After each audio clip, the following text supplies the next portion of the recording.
Well, much of that I agree with, as you know, but the fallacy of fighting in Afghanistan in order to somehow buttress anti-terrorism in Pakistan is belied daily by events. Fanaticism is vaulting in Pakistan. Extremism is on the march. The Pakistan Taliban, who called themselves after the Afghan Taliban, are literally on the march. Extremism is exploding in Pakistan, and the more we fight in Afghanistan, the more bombs we drop on Afghanistan, the more civilian casualties, like the 7 or 8 killed the other day, civilians, including children. This is breeding extremism and terrorism, Patrick. George, I couldn't agree with you more, and this is why I keep talking about conventional, and I underline the word conventional military operations in these two countries, or indeed this region is probably a better description. Can I just reach for my history book again? In 1880, July 1880, 1,000 British and Indian troops were killed in the space of 4 hours at a place called Maiwand. Where is Maiwand? It's on the Helmand River. There was a British brigade headquarters in a place called Gireshk in 1880. There's a British brigade headquarters in Gireshk today. Who were we fighting? We were fighting the Talibs. What could that be interpreted as? Well, it's the Taliban.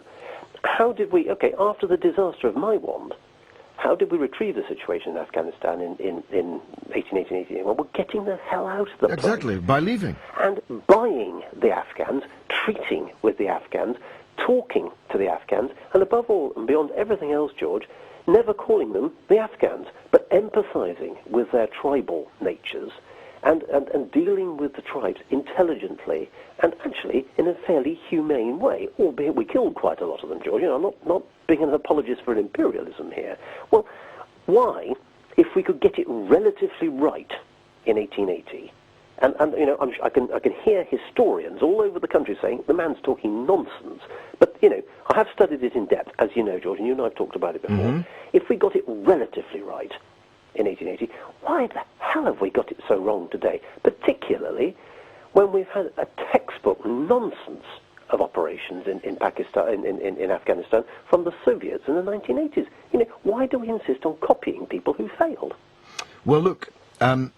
The only thing we require from the Afghans, we could get tomorrow, and we could have got 9 years ago. That is a guarantee that Al-Qaeda will not return to Afghanistan and turn it into an international terrorist centre. The Afghans would make that deal tomorrow. They would have made it last year, or 5, 6, 7, 8 years ago, because they are not interested in the shortness of the skirts in Stockholm, or the sex clubs in the Moulin Rouge in Paris. Yes. They have no world ambitions. No agenda at all. They just want their country to be free of foreign occupation. And they'd sign that deal tomorrow. And so every person who's died during the time when that deal could have been signed has died needlessly.